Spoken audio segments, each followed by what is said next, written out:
Om Gurubhyo Namaha. Dasabodha, 18th December 2021, page number 430.6 of chapter 7, Dasika 17.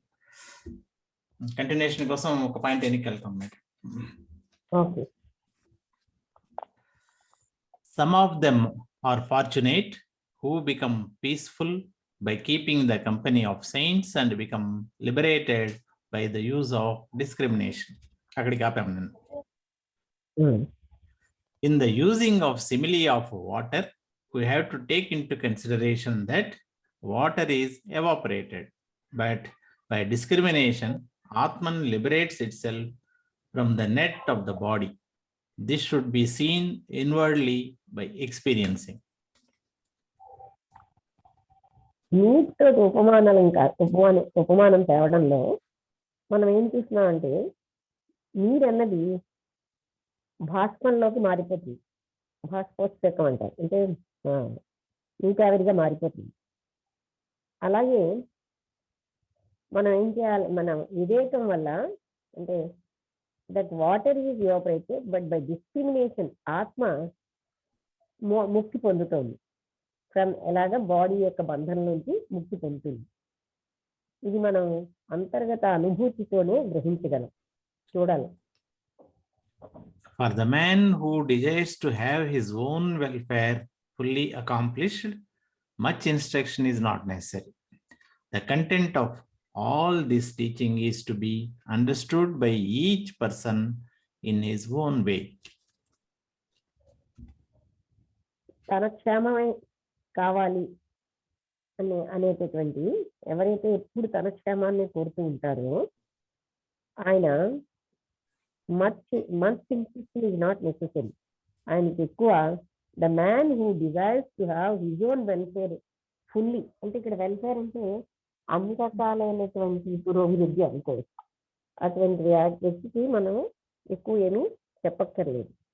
The content of all the teaching is to be understood, అంటే మొత్తం బోధనలో ఉన్న సారం అంతా అర్థం చేసుకుని ప్రతి వ్యక్తి వల్ల తన మార్గంలో అర్థం చేసుకుని ముందుకు వెళ్ళాల్సింది. ఎవరికి ఎలా అర్థం అవుతే అలాగే. He who takes care of himself should be considered as his own friend, and he who destroys himself should be considered as his own enemy. అదే తనలో తనకి considered as his own friend, తన బాగుని తన క్షేమాన్ని కోరే తనని స్నేహితుడిగా, తనలో తన నాశనాన్ని కోరే వ్యక్తిని, అంటే తనలోనే అన్ని ఉన్నాయి, షుడ్ బి కన్సిడర్డ్, అది శత్రువుగా పరిగణించాలి. Who will stop him who is bent upon harming himself? He may go to the scheduled place and kill himself. ఎవరైతే తాను నాశనం చేయదలుచుకుంటున్నారో, హాని చేసుకోదలుచుకుంటున్నారో అలాంటి వాళ్ళని ఎవరు ఆపగలరు? ఆయన సెక్లూడెడ్ ప్లేస్, ఏదో ఎవరికి తెలియని ఒక స్థలానికి వెళ్ళిపోయి తాను పంపించుకోవచ్చు, అంటే ఎంతకని ఎవరి కోసం ఆపగలరు? He who means to harm himself should be considered as a man of actually committing suicide. He who is wise should be considered a sage having discrimination. తనకి తాను హాని చేసుకునే వ్యక్తిని మనం ఏంటంటే ఆత్మహత్య చేసుకునే వాడిగా చూస్తున్నాం. ఎవరైతే తను ఒక మహాత్ముడిగా తన వివేకంతో జ్ఞాని అయిన వాడు తన వివేకం వల్ల ఒక మహాత్ముడిగా అవుతాడు. The men of merit get company of saints and the sinners get company of evil persons. Thus, by dint of company, there is either evolution or devolution. పుణ్యాత్ములకి మహాత్ముల యొక్క సాంగత్యం పెరుగుతుంది, పాపులకి చెడ్డవాళ్ళ సాంగత్యం పెరుగుతుంది. ఈ సాంగత్యం కారణంగానే ఒక వ్యక్తి ఉన్నత స్థాయికైనా వెళ్ళొచ్చు, అవనతమైన పడిపోవచ్చు. We should seek the company of good persons and take care of ourselves. We should listen to the advice of a wise, knowledgeable person and meditate on it. మనం మంచి వ్యక్తుల యొక్క సాంగత్యాన్ని వెతికి మనం మనం జాగ్రత్త పడాలంటే మనల్ని మనం మంచి వైపు తీసుకెళ్ళాలి. అలాగే మన జ్ఞానం ఉన్న వ్యక్తుల యొక్క వాక్యాలని నాలెడ్జ్ మనం విని వాటిని ధ్యానించాలి.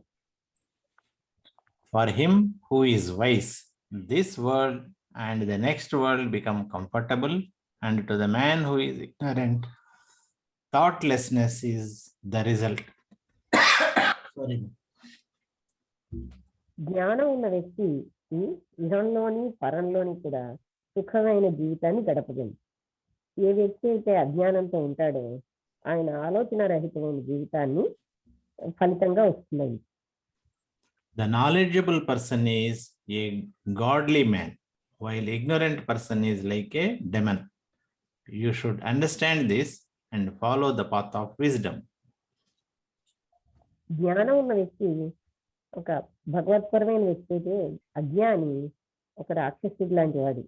అందుకని మీరేమోని ఇది అవగాహన చేసుకుని జ్ఞాన మార్గాన్ని పాటించండి. The wise becomes popular, but ignorant one is not popular. Therefore, you should follow the path which is helpful for fulfillment of life. జ్ఞానం ఉన్న వాళ్ళు ఎంతో ప్రసిద్ధి చెందుతూ ఉంటారు. అజ్ఞానం ఎప్పుడు అలాగా ప్రసిద్ధి చెందరు. అందుకని మీరు ఏదైతే మనకి సహాయకరంగా పరిపూర్ణతకు తీసుకెళ్తుందో అటువంటి జీవితాన్ని, అటువంటి మార్గాన్ని పాటించాలి. When the men of discernment seek company of wise, they also become wise. Lazy men seek company of foolish people, and they also become foolish. వివేకం ఉన్న వ్యక్తులు జ్ఞానం యొక్క సాంగత్యాన్ని వెతుకుతూ ఉంటారు. వాళ్ళ సాంగత్యంతో వీళ్ళు జ్ఞానులు అయిపోతారు. అదేవిధంగా అజ్ఞానులు అంటే బద్ధకిస్తులు ఎక్కువగా మూర్ఖుల సాంగత్యంలో ఉండి వాళ్ళు కూడా మూర్ఖులు అయిపోతూ ఉంటారు. Happiness is the fruit of good company, and sorrow is the fruit of bad company. Then why should we prefer sorrow to happiness? మంచి సాంగత్యం వల్ల సంతోషం వస్తే చెడ్డ సాంగత్యం వల్ల దుఃఖం వస్తుంది. అలాంటప్పుడు మనం ఎందుకు సంతోషాన్ని వదిలి దుఃఖాన్ని ఎందుకు మనం ప్రాముఖ్యంగా కోరుకోవాలి? This is evident everywhere in the society, and all persons behave in both the ways. ఎక్కడ పడితే అక్కడ ఈ సంఘంలో మనకి ఏం తెలుస్తుందంటే అంతమంది ప్రజలు కూడా రెండు రకాలుగానే ప్రవర్తిస్తారు. By one company, everything is good is achieved, while by the other company, everything becomes futile. We should follow the path of action by using our discrimination. ఒక సాంగత్యం వల్ల అంతా మంచి మనం పొందుతాం. ఇతరుల ఇంకొకరి సాంగత్యంతో మనం వ్యర్థంగా జీవిస్తూ ఉంటాం. అంటే వ్యర్థం అయిపోతుంది. మనం ఎప్పుడు కూడా మన యొక్క వివేకంతో మనం కర్మలో ఉన్న మార్గానికి వెళ్ళాలి. యాక్చువల్ అంటే పనులు. If we are suddenly put into a critical position, we should escape wisely from it. When we thus escape, there is great satisfaction and sense of relief. మనం ఒకవేళ ఒక సందిగ్ధమైనటువంటి పరిస్థితిలో ఉండిపోయాం అనుకోండి, ఫిజికల్ గా మనం జ్ఞానంతో దాని నుంచి బయటపడాలి. ఆ విధంగా మనం బయటపడినప్పుడు మనకి ఎంతో తృప్తి, ఒక రకమైన రిలీఫ్ కూడా వస్తాయి. In our life, many times we cannot avoid the company of evil persons, and our mind becomes very unhappy due to it. So it is better to be very shrewd and keep our mental poise undisturbed at that time. మన జీవితంలో చాలా సార్లు మనం చెడు వ్యక్తుల నుంచి తప్పించుకోలేము. అందుకని అలాంటప్పుడు మన మనసు కూడా చాలా అన్హ్యాపీ, అంటే సంతోషం లేకుండా సంతోషరహితంగా అయిపోతుంది. అంటే చెడు సాంగత్యం. అందుకని మనం ఎప్పుడు కూడా ఎంతో తెలివితేటలతో మన మానసిక స్థాయిని ఏ రకమైనటువంటి డిస్టర్బెన్స్ లేకుండా ఆ సమయానికి ఉంచుకోవాలి. If our effort is backed by good common sense and wisdom, nothing falls short, and we can enjoy happiness, contentment, and applause in the public. ఒకవేళ మన ప్రయత్నాలు మంచి కామన్ సెన్స్ తోటి, లోక జ్ఞానంతో, జ్ఞానంతో ఉంటే ఏది కూడా మనకి లోటు ఉండదు. మనం సమస్త సంతోషాలని, అన్ని రకాల సంతోషాలని అనుభవించవచ్చు. తృప్తిని తర్వాత పబ్లిక్ లో ఉంటే అందరూ చప్పట్లు కొడతారు, అభినందిస్తారు. Now, as all this is a fact in the world, one who conducts his affairs accordingly with wisdom can achieve this accomplishment.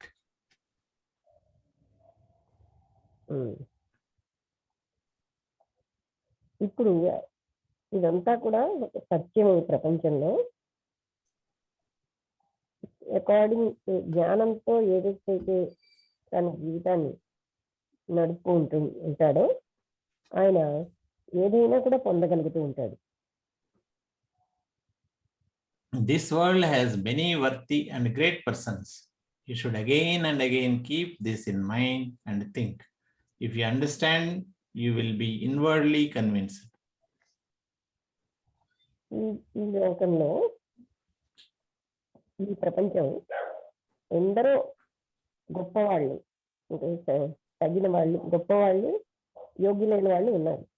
మీరు తిరిగి మనసులో ఉంచుకుని ఆలోచించాలి. మీరు ఈ విషయాన్ని అర్థం చేసుకుంటే మీరు అంతర్గతంగా అంటే ఆమోదిస్తారు. You will be inwardly convinced. It is as a rule an everyday affair that we come across persons who are poor and who are rich, persons who are stupid and who are learned. మన నిత్య జీవితంలో మనం ఎప్పుడూ ఎంతో పేదవాళ్ళని, ధనవంతులని, మూర్ఖులని, ఎంతో జ్ఞానులని కూడా చూస్తూ ఉంటాం. Some rich people perish, while some people become newly rich. Similarly, the knowledge and learning of people sometimes rises and sometimes wanes.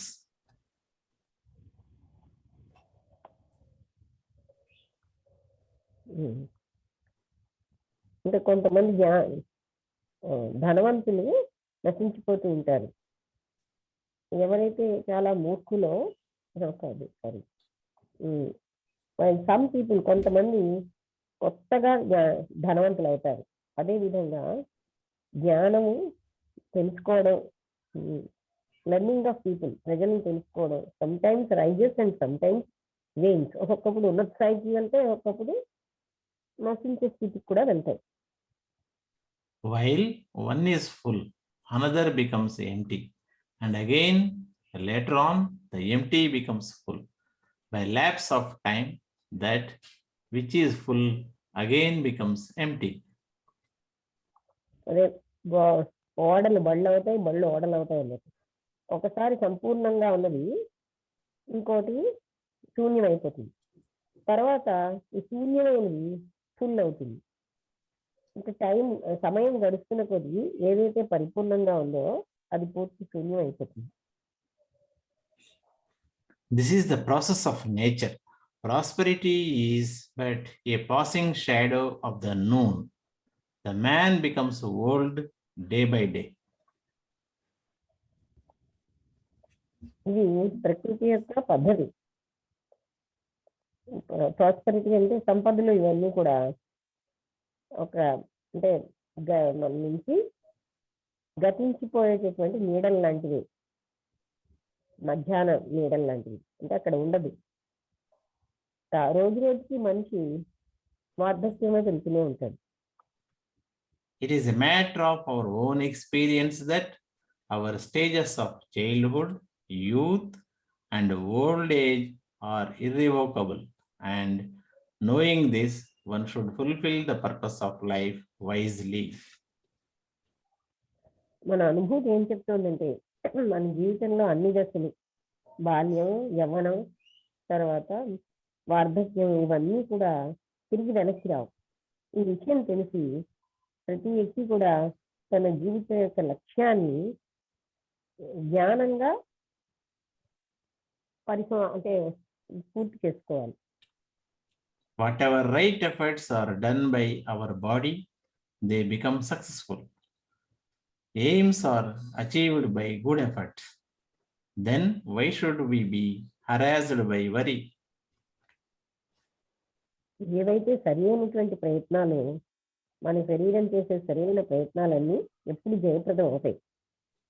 లక్ష్యాలన్నవి మంచి ప్రయత్నంతో పొందగలుగుతాం, సాధించగలుగుతాం.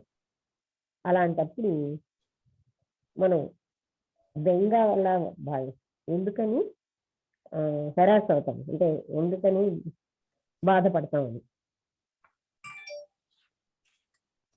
ఈ విధంగా దాసబోధలో 17వ దశకంలోని గురు శిష్య సంవాదంలో 7వ చాప్టర్ అయినటువంటి ప్రపంచంలో ఉన్న ప్రజల జీవితం అనే విషయం పరిసమాప్తి అయిపోయింది. 8వ చాప్టర్ వేరియస్ ఎలిమెంట్స్, రకరకాలైన భూతాలు. Sriram, from the navel there arises intuition, which the listeners should know as para, the other, the beyond speech. The Pashyanti speech is the speech or words with their sound not actually produced by contact of two jaws with each other, like clapping. జాస్ అని ఇచ్చారా Madam, two objects by contact of two objects with each other like clapping, but he is unexpressed and only conceived as such in a subtle form, is at the position of heart. అంటే నాభి నుంచి intuition అనేది ఉత్పత్తి అవుతుంది. అది శ్రోతలు దాన్ని other పరా స్పీచ్ అంటే దాన్ని మనం తెలుసుకోవాలి. పశ్యంతి అంటే పశ్యంతి, మధ్యమ అని చెప్పారు కదా. పశ్యంతి అనేటటువంటి భాషణం అన్నది అది మాటలతోటి నాట్ యాక్చువల్లీ ప్రొడ్యూస్, అంటే అది రెండు వస్తువులు కలవడం వల్ల రావు. With each other like clapping, రెండు చేతులు కలవడం వల్ల మనం చప్పట్లు జరుపుకున్నట్టుగా అది ఆ పశ్యంతి శబ్దం రాదు. బట్ ఇది అన్ఎక్స్ప్రెస్, దాన్నేమో మనం ఎక్స్ప్రెస్ చేయలేం. Only convince in subtle form, అంటే సూక్ష్మమైన రూపాల్లోనే వాటిని మనం ఒప్పుకోగలుగుతాం. Is at the position of heart, దాని పొజిషన్ ఏంటంటే హృదయస్థానం. The same speech becomes manifest in the form of a whisper at the position in the throat near the sound box. Here the speech has sound and is called madhyama or middle speech. When the speech is uttered and we actually talk by using our tongue and lips, etc., it is called vaikhari.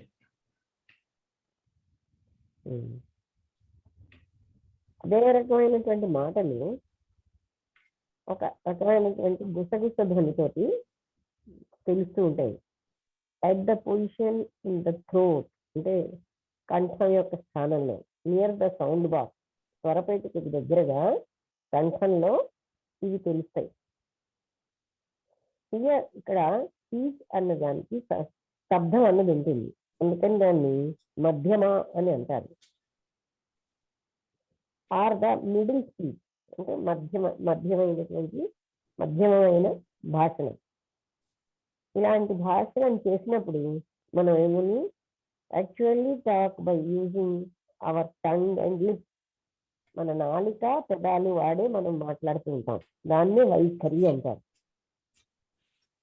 The para speech, which is at the navel of the navel, is the place of the inner organ called in Sanskrit as antahkarana. That inner organ is fivefold or having 5 aspects, that is explained below. పర అనే భాష అది అయిపోయింది కదా, అదేనా అవుతుంది. The పరా speech the naval is the place of the inner organ. అంటే కాల్డ్ ఇన్ సాంస్క్రిట్ అంతఃకరణకి ఆ నేవల్ అనేటటువంటి అంటే నాభిస్థానం అనేది స్థానం అనమాట. ఈ అంతర్గతమైన అవయవం అనేది 5 రకాలుగా 5 ఆస్పెక్ట్స్ కలిగి ఉంటుంది. దీన్ని ఈ విధంగా బోధపడుతుంది. There is sudden intuition or inspiration which is very clear and without any shadow of alternative thought. It is the quality of pure awareness. This is a sort of sudden memory in it. Sudden గా intuition కానీ ప్రభావం అన్నది కానీ రావడం అనేది అది చాలా క్లియర్గా ఏ రకమైనటువంటి నీడ కానీ మార్పు చెందిన ఆలోచన కానీ లేకుండా ఉంటుంది. ఇది పవిత్రమైనటువంటి ఎరుక, ఇది యొక్క లక్షణం అన్నమాట. ఒక రకమైన సడన్ మెమరీ అన్నది కూడా ఉంటుంది. Then there comes a stage of thought which says, is it so or is it not so? And should I act? Should I not act? Such a divided thought is the mind, which is the other aspect.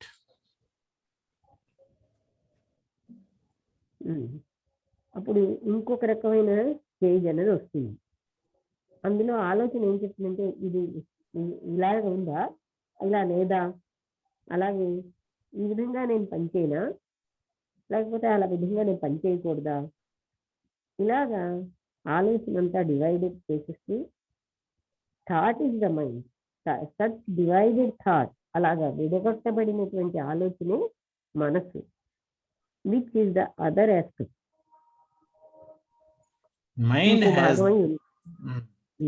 Mind has thus proposition and doubt, the two opposite attitudes, and it indulges in imagining. Further, there is a confirmed decision taken by the same mind when it is convinced about any problem. This aspect is called the intellect. Mind అన్నది అంటే preposition and doubt, ఈ విధంగా అది ఒక statement. అంటే preposition సందేహం కూడా. Preposition తెలుగులో ఏమంటారు చూస్తారా? ప్రతిపాదన అనుకుంటాను మేడం. ఒక సెకండ్.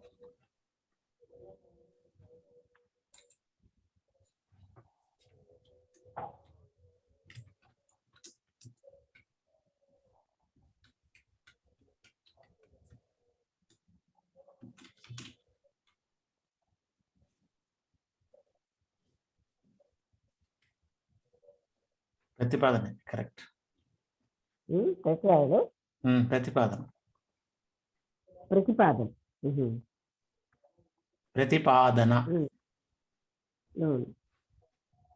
మనస్సుకి ఒక రకమైన ప్రతిపాదన, సందేహం రెండు ఉంటాయి. ఈ రెండు వ్యతిరేకంగా టూ ఆపోజిట్ వ్యతిరేకమైనటువంటి ఊహలో ఇండల్జ్ అయి ఉంటాయి, అంటే ఊహల్లో ఉంటాయి. ఇంకా ఒక కన్ఫర్మ్డ్ డెసిషన్, నిశ్చితమైనటువంటి నిశ్చయం అన్నది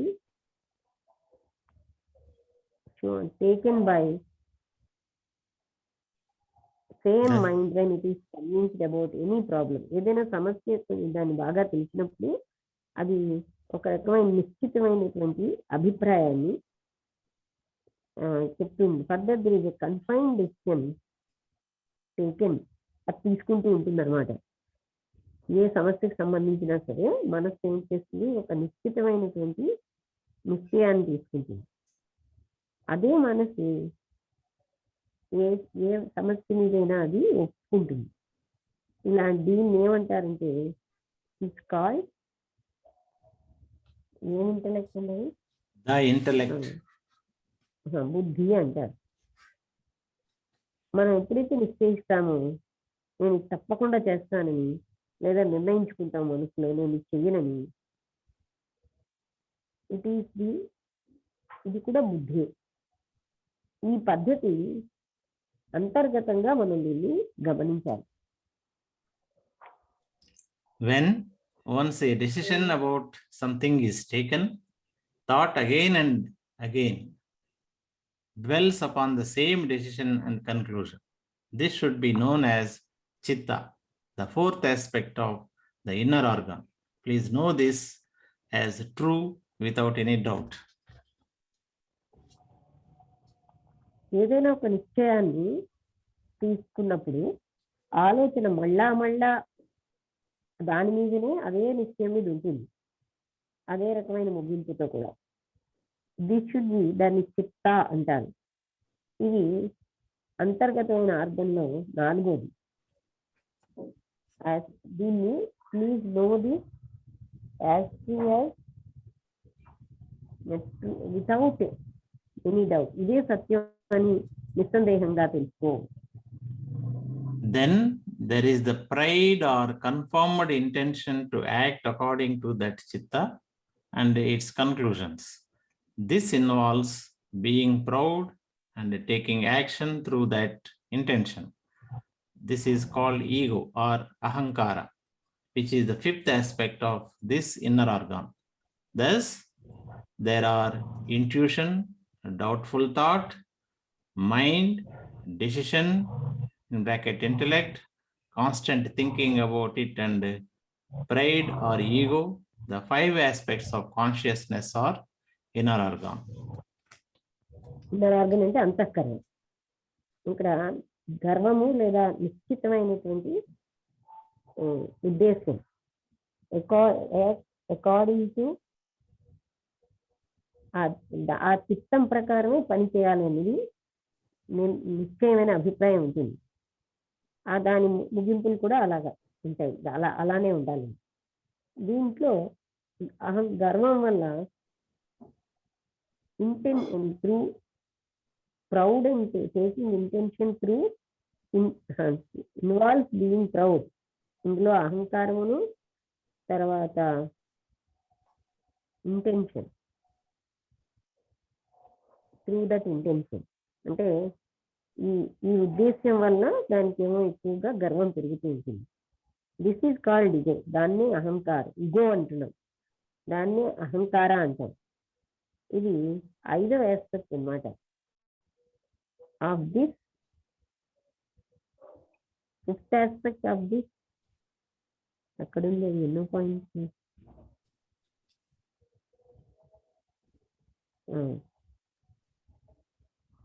ఎక్కడుందండి, ఎన్నో పాయింట్స్ అవుతుందండి? 9వ పాయింట్ మేడం. ఇది 5వ ఆస్పెక్ట్ అన్నమాట. విచ్ ఈస్ ద 5th, అహంకారం అన్నది అంతర్గత ఆర్గన్ కి 5వ aspect.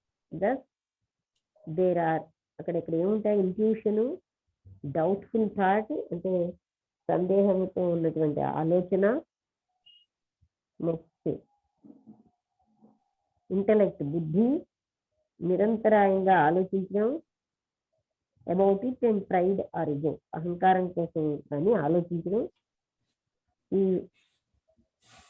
the 5 aspects of consciousness is the 5-fold is our inner organ. దీన్నేమో అంతఃకరణ అంటారు. మనోబుద్ధి అహంకారం, మనస్సు, చిత్తము, అహంకారము, బుద్ధి, మనోబుద్ధి, అహంకార, చిత్తాలు. ఇంకేంటి 5వ, వీటిని 5 అంటారు.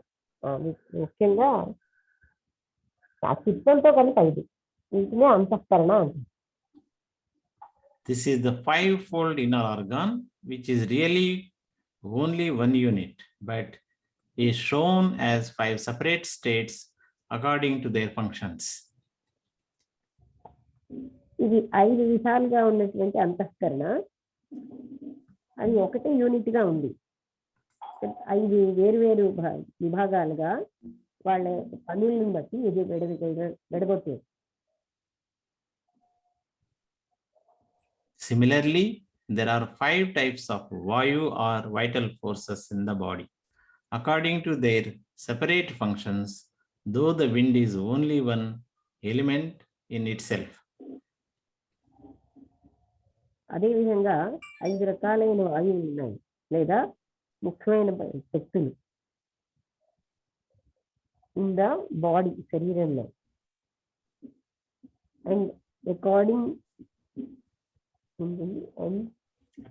to their separate functions, though the wind is only one element in itself. వాటి యొక్క వేరు పనుల వల్ల గాలి అనేది ఒకే ఒక ఎలిమెంట్ గా, though the wind is only one element, అని విండ్ మాత్రం ఒకే ఎలిమెంట్ గా ఉంది. Vyana is the name of the vital wind which is spread in the whole body. Samana is at the navel. Udana is in the throat. Apana is in the anus. And prana is in the mouth and nose. వ్యాన అనేది అంటే అక్కడ ఉన్నటువంటి ముఖ్యమైనటువంటి గాలికి, అది శరీరం అంతా కూడా వ్యాపించి ఉంటుంది. అదేవిధంగా సమాన అంటే అది కేవలంగా నాభి దగ్గరే ఉంటుంది. ఉదాన అంటే గొంతుకే. అపానం అంటే anus and the mouth and nose అంటే ఈ రంధ్రాలన్నింటినీ. తర్వాత ప్రాణ is in the mouth and nose, నోట్లోని ముక్కులోని ప్రాణం ఉంటుంది అంటున్నారు. This is the five-fold prana described. Now we will see the five sense organs. They are ear, skin, eye, tongue and nose. ఈ విధంగా 5 రకాలైన ప్రాణ ఇక్కడ వివరించబడింది. ఇప్పుడు మనం ఈ 5 ఇంద్రియాలకి సంబంధించి చెవి, చర్మము, కళ్ళు, నాలిక, ముక్కు, ఇవి 5. The 5 organs of action are speech, hands, feet, penis and anus. Then there are 5 objects of sense organs which are sound, touch, shape, taste and smell. 5 organs అంటే అవయవాలతో ఆఫ్ యాక్షన్ ఆర్ స్పీచ్, పని కానీ మాటలు కానీ, అంటే నాలిక, sound box, ఇవన్నీ. ఇంకా ఇంకో రకమైన ఏంటంటే చేతులు,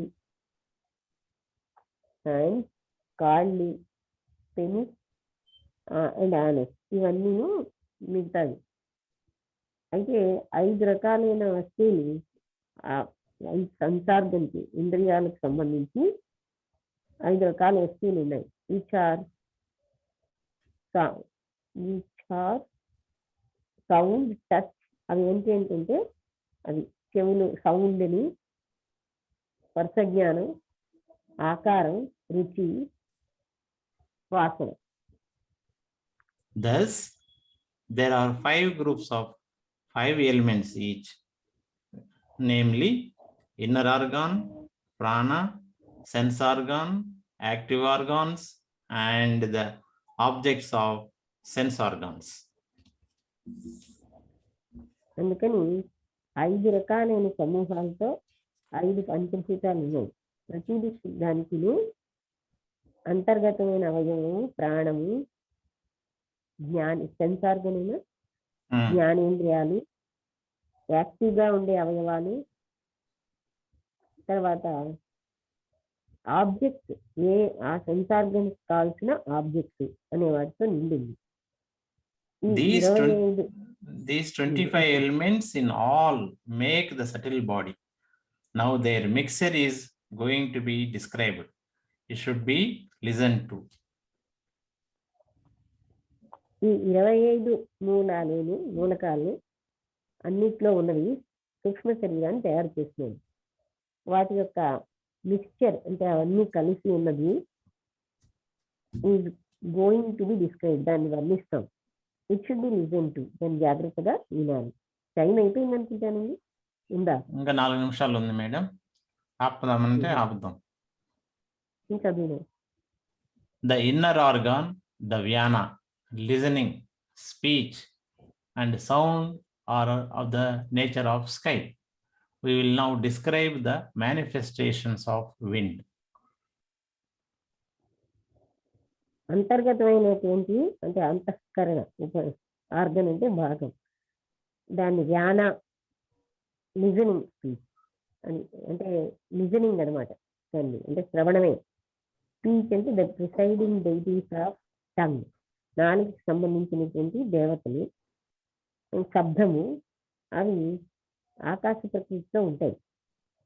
ఇప్పుడు మనం ఈ గాలి ఏ విధంగా రూపం దాలుస్తుందో చూద్దాం. The mind, the samana, the skin, the hands, and the touch are of the nature of wind. You can very well arrange these in a tabulated form. మనస్సు, సమానము, చర్మము, చేతులు, స్పర్శ, అంటే ఇవన్నీ ఆర్ ఆఫ్, తర్వాత ఏంటండి, Nature of wind.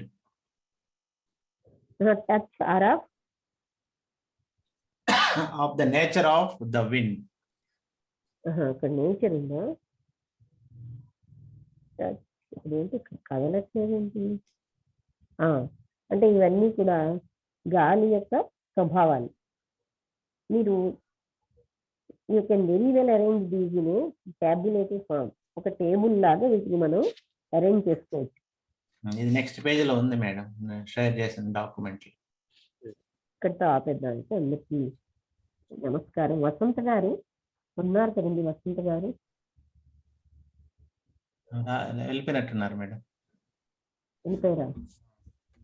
ఆవిడ నెంబర్ పోయింది నా దగ్గర,